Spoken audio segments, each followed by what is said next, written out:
You know what's cool is our voices kind of complement each other a little bit. Yes. Because you're like down here. And you're like, hi, I love Nancy. Hey, everybody. Welcome back to the Mo and O Show here on Podcast Central across all your life. That makes no any sense whatsoever. Spotify. We're on Anchor. Anchor. We are on Anchor. And one thing I was thinking of doing is if you download the Anchor app or go to anchor.tv, what you could do is actually ask us questions. You can record your questions and we can hear your voice. Just try to keep it under 10 seconds or so if you want to say hi really quick, and then just ask us one of your questions. We'll do listener questions, but you have to use the Anchor app. And be polite. Yeah, be nice to us. Be nice. Be nice to yourselves, and then be nice to us, too. Totally. That's important. So yesterday, let's talk about yesterday. Yesterday. What happened yesterday, Omar? Let me ask Georgie you that. busted his head. Oh, my gosh.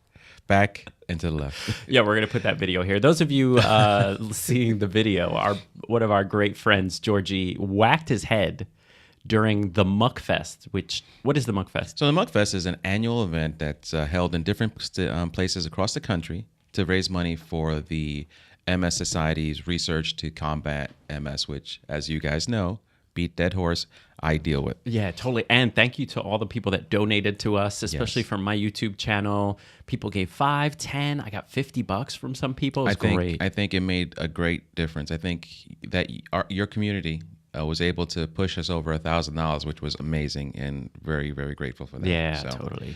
But it's a series of mud-based obstacles and fun stuff. It's not a Spartan race by any chance. If you skip an obstacle or fall off an obstacle, you're not doing 30 burpees. But you could pick and choose which ones you'd go through. And unfortunately, one of our teammates had a faulty swing. Yeah, so it was a zip line event where you zip across and fall into the water. It was pretty deep. The water was Yes, that's why I, the non-swimmer, bypassed that one. Oh, yeah. Because I didn't want to make it a search and rescue, I figured we had enough things going on. And you said you did it the year before. Yeah, you were like, help. And so last year, I had a bandana I had on my wrist. I had one on my head, and it fell off when I fell into the water. And people went to save the bandana while I was drowning. So I figured, let's not even take a chance. Yeah, you did wear one this time. But so I was next to Georgie, and we took off, and he seemed like he thought that it would be more just zippy. Mm-hmm. So he just threw himself and whacked himself in the head, but he had a nice good lump, and we had a nice good laugh. Yeah, fortunately, it didn't zip as fast as he thought it would zip, and it ended up bang. I wonder if Batman has ever gone through that. He actually has the good equipment. Yeah, that's why he wears the cowl.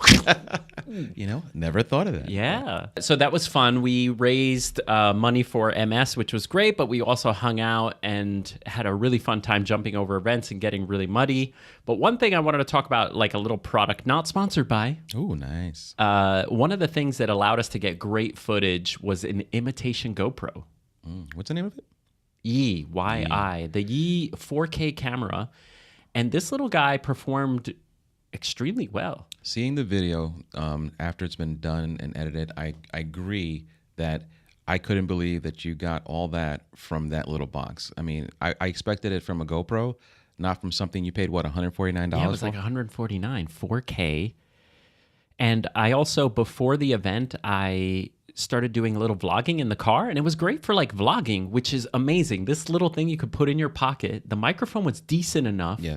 And if you're on vacation or anything, this little guy, it comes with a waterproof case. Where is it? Oh, here it is. So the good thing about the GoPro is totally ready to go. It doesn't need a case anymore. It basically the new GoPros are totally waterproof and everything just within their housing, which is really cool. This guy, you got to buy a waterproof, or it comes the kit. The $149 kit comes with the waterproof housing. But what I like is if you take this off, the microphone picks up the sound a lot better. Right. I saw you walking around with both it in there and out of there, and I was like, I hope it doesn't break, but it made it through. It made it through. It took great 4K video. We'll put some on our channel right up here so you can see. So I highly recommend if you're not, I think if you're really serious about adventure cameras, probably have a set of GoPros because they're probably more rugged. They have, I don't know, GoPro hasn't been doing well anyway. People are really hating as they evolve the product, they seem to be devolving in quality somewhere. Absolutely. So people are pissed about that. Also, that no one wants to pay $500 for like a little camera that could get This lost. thing did so well. I had no You mean the GoPro? desire. No, this little this Yee little guy, yeah. did so well. I had no intention or desire to ever have one. But after I saw the video, I'm like, I need one. $149? Exactly. Buy it now. Click here. Here. Use the link below. I got the link below. Actually, let's put an affiliate link. If you want to support the channel, we'll put an affiliate link for Yee. We're not sponsored by Yee, but now one thing we can't vouch for is their longevity. A lot of these companies, it happens with my flashes, my Young-Yos. Like some of them go forever, and some I've dropped and they just come right apart. Yes, that's when you have to listen. Buy one of these to start off with. I say, and anything in life, buy something at a affordable entry point. If you like it enough, to upgrade. If you don't like it, you didn't lose out that much money. If you're trying something for the first time, buy the entry level. See if you like it. Well, what about with people that argue like it's an imitation? Like, for example, Young-Yo copies like down to the T Canon and Nikon stuff. Well, Canon mostly. How much money have you saved buying a Young-Yo flash that has performed almost as well, if not better, so much than your original Canon? Yeah, 4 times. So I don't care what people say. They're not spending my money, And the bottom line is that I think that we're too. Some people out there are like, I gotta have the original. You will eventually. Yeah. Because I do agree that with my Nikon, I needed to eventually start buying the 910, the SB 910, because I wanted to have the ability to sync my flash with it and command my flash just with my own camera. But when I had first started with the Cowboy Studio outfit and all that other stuff, those Young-Yos were amazing. Yeah. And I spent, $30 on some of them?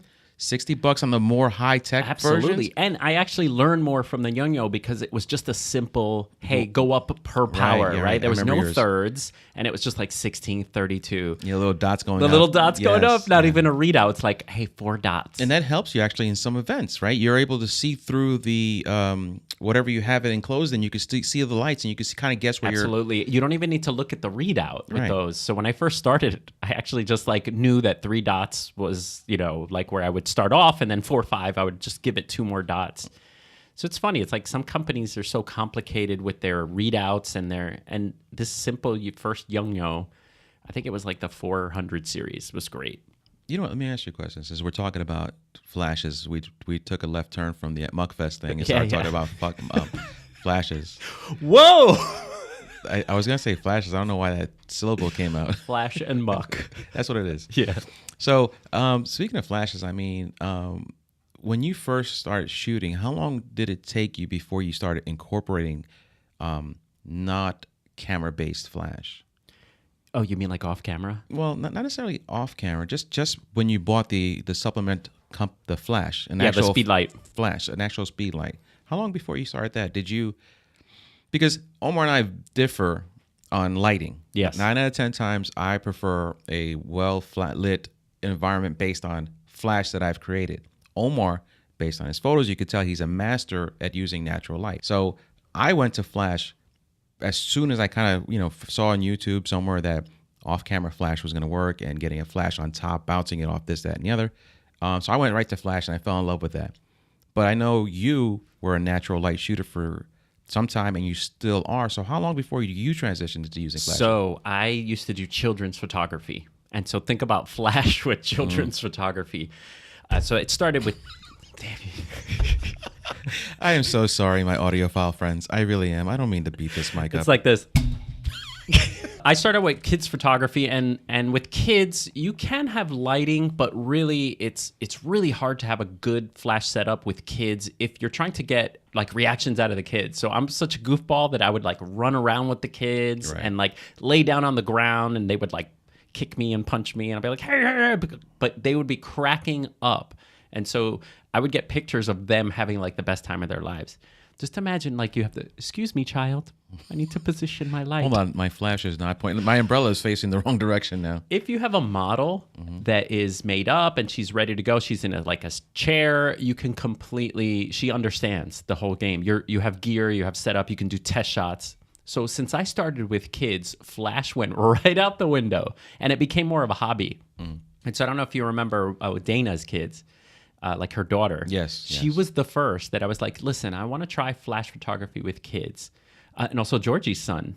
Those were two, since they were friends. And they were actually a little old enough to communicate with. Very For important. sure, Very important. yeah. Very important. They were like 7, 8, 9 even. So that's where I started using my Zach Arias sort of lessons. Zach Arias. Yeah. Amazing. One light. One. Till this day, Light. I still remember the flash 1:1 down to 1/2 equals one stop of Oh my light. God, when you learn it, yeah. That was like, what? Yeah, halving the power. One full stop to half to You and have- no, the one that got me, my aha moment watching Zach Arias was that 3 clicks on my camera, each click was a third of a stop.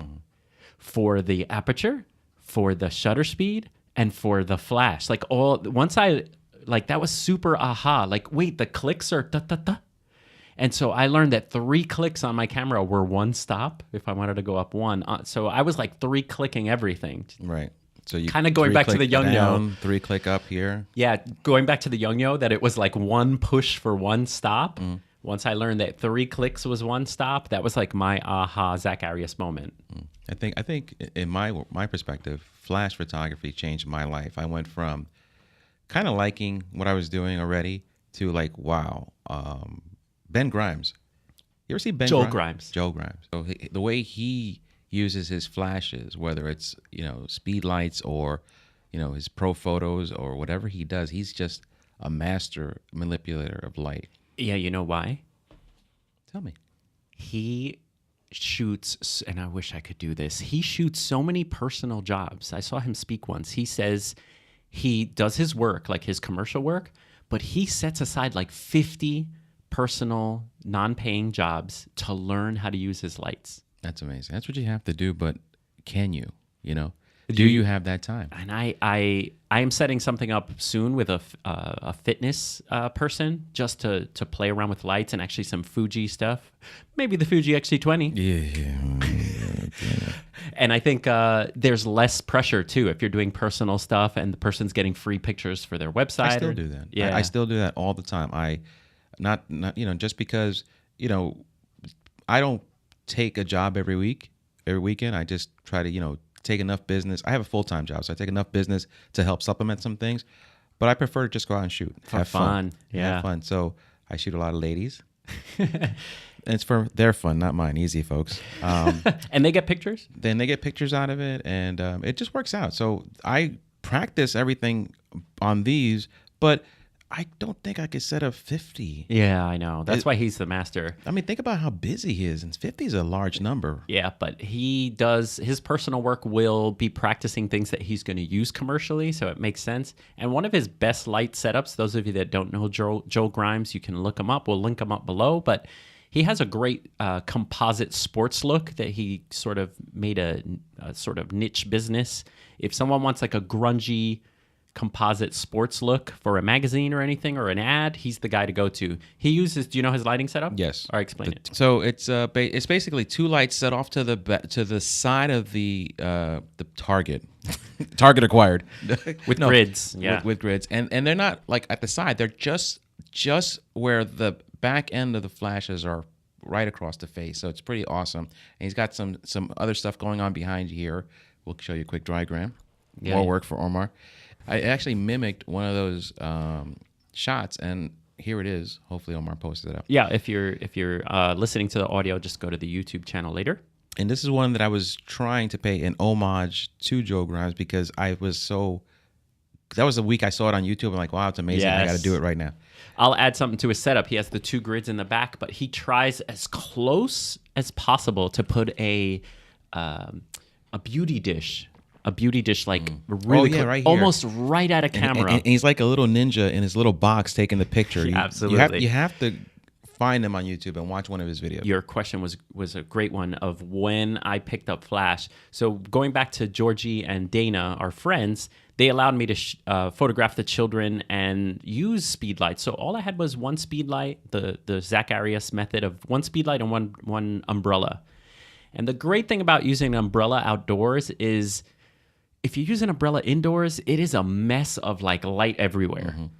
You know, it like bounces behind and forward on the ground. But if you're just using it outside, there is no bounce. The light goes forward through the umbrella, hits your subject, and just keeps going. The light goes and hits buildings and things. So it doesn't really bounce. Just get out of the way. And it's so quick to open up, close down. So I recommend an umbrella, especially if you're starting outside. The only problem is you need someone to hold it. Two things: need someone to hold it, or you're gonna have to invest in a 25-pound sandbag. Yeah. And that now has just added 25 pounds to your carry weight. For sure. So that brings up a great question. Like Joel Grimes is in a studio environment, and I feel most of us don't start out in a studio. We are on location. We're going to people's houses. Yes. Do you think someone who's picking up a camera and is going to start making money or practicing head towards lighting or head towards natural light, or do both? I think that you have to look at stuff and figure out what you like better. I went all in on Flash. Yeah, it resonated. I went all in on Flash because, one, going to Don Giannotti's class taught me so much about lighting and where it hits, speculars, and all that other stuff. Yeah.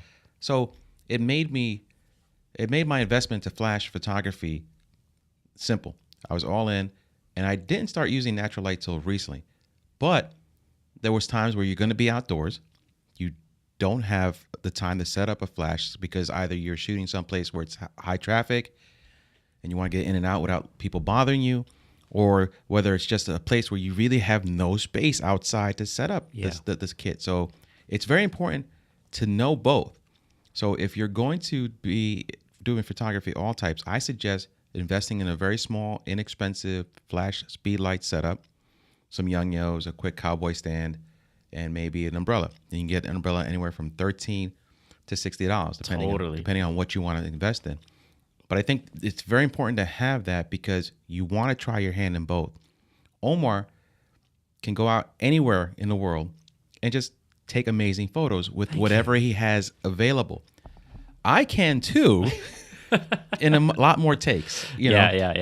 Because while I do understand the fall off, the ratio, where the light's coming from, I don't think in natural light. Yeah. I think in, I'm at, 5.6 right now at shutter speed 200. I need to make sure that my flash is at least at 1.6. Yeah. 1.16. That's a made up number, isn't it?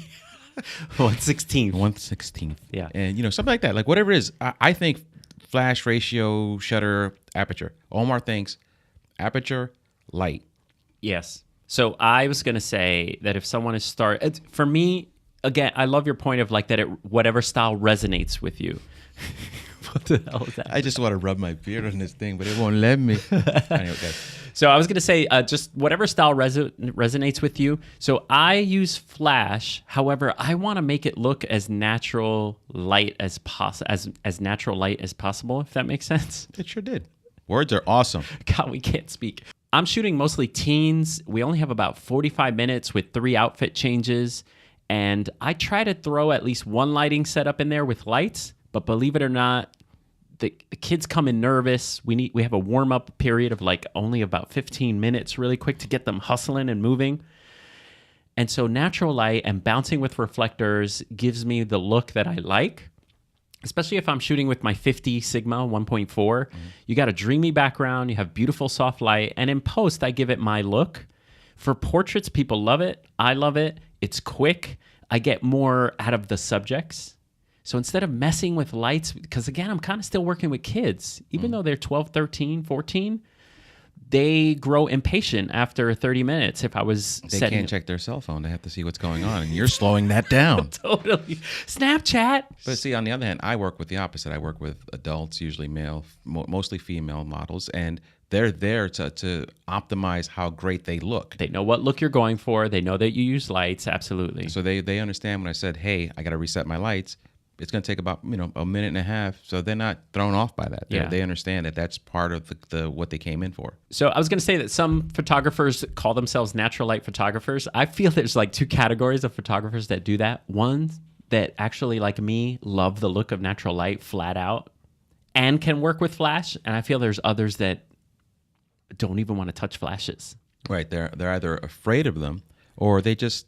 They don't want to spend the time, the work, Spend the effort. time. Because when I first started with flash, and I tried it a little bit. I just didn't like the look. I didn't like the look for the teen photography that I was doing. It was just a little too magazine-y, harshish. It was the shadows. And that's another thing we differ on. I like a harsh look. I Yeah. like a grungy punch, high clarity, make it all pounce and stuff like that. And Omar gives you that Softer, soft, dreamy. Where am I? Yeah. Is this a cloud? I'm so comfortable. Yeah, I go for painterly. I like soft. I like bokeh backgrounds for portraits. And there's nothing wrong with that because while I prefer my method for what I shoot, I love looking at your photos. So, it's obviously there's no right or wrong in what you're doing as long as you're out there doing something. Remember we went and practiced like our high-speed sync stuff? Like loving Manny Ortiz kind of his method of, during golden hour, you Yes. expose for the background. Your subject is totally underexposed, and then you use high-speed pop, sync. Yeah, because you need shutter speeds that are really, really high. So when we tried it, I went out there with you and we tried it. If I'll find a picture, I'll put it up. But I felt like it looked like a green screen when I tried it. I know what you're talking about. Is that I think that's the one where we took that nice picture of you sitting on some rocks. And yeah, I can't remember. It was either that or Hoboken. Remember, Hoboken had like 3 flashes because we had to Yes. overpower the sun. Yes. And they came out okay because we were like in the back alley and we had some cool bokeh in the background. But I just didn't like I like the look for you. But the whole idea was like, can I do this with a kid? see how he's being polite there? I like that with you. Yeah. You could do it. It looked good Always on you. be nice to people. People will sometimes be helpful. And that's one to grow on. So overall, I now am trying more and more to bring flashes to portrait sessions, but reality sets in. I will pack the bag. I will have a stand. I will have a light. I want to bring the Flashpoint Explore 600, which is pretty heavy but can overpower the sun. And it's just so much better to run around and photograph without anything. With just a reflector. And that's what you're used to. And you know what? You're making money on that. This is not time to play. So if it's what you're good at, you got to go with it. I think personal jobs might be the answer. I think Joel Grimes is the answer. That's it. Because with me, events, I point the flash straight up. Yeah. We go to work. That's the extent of my flash photography. Because we got to run around. You don't have time to, you get the rogue bender and then light bender. It works. And you're good. You get better results from the guests' reaction and the guests' faces than walking around with an umbrella. It is. And plus, you're going to look really weird. Excuse me. My eye. Exactly. So for safety reasons. Yes, I've always wanted to invent for soft light some crazy backpack with like a humongous light and just boom, beautiful soft light. But I'd be like, hey guys. Plus you have the shadow of your forehead. Yeah. Your big head. Yeah. So I think what you have to do, first of all. What you got to do? Let me tell you. So no, what you have to do is you have to get a flash, right? I say buy an old Minolta or buy a modern cheap, affordable Youngyo. Yeah. Right? Buy yourself a Youngyo trigger set. Just one light. And go out there and find out whether or not you creating your own light is what you want to do. Yeah, and compare it to natural with a reflector. If you're going to be outdoors, this is to you guys. So you people who shoot outdoors, I'm speaking to you. If you're going to shoot indoors, by all means, you definitely need a flash setup. Mm-hmm. If you're shooting fast-moving targets, you're going to probably have to think Rogue Flash Bender at your, for indoors flash photography. But if you're going to be outdoors, the one umbrella, one speed light, one trigger, find out if that's what you like. Yeah, and if it is, can I just add, if you're starting off, you have to understand that you want to shoot flash when it's golden hour. If you have a cheaper Youngyo, because they can't do what's called high-speed sync. And one of the things you kind of have to do with flash photography is control the ambient. right.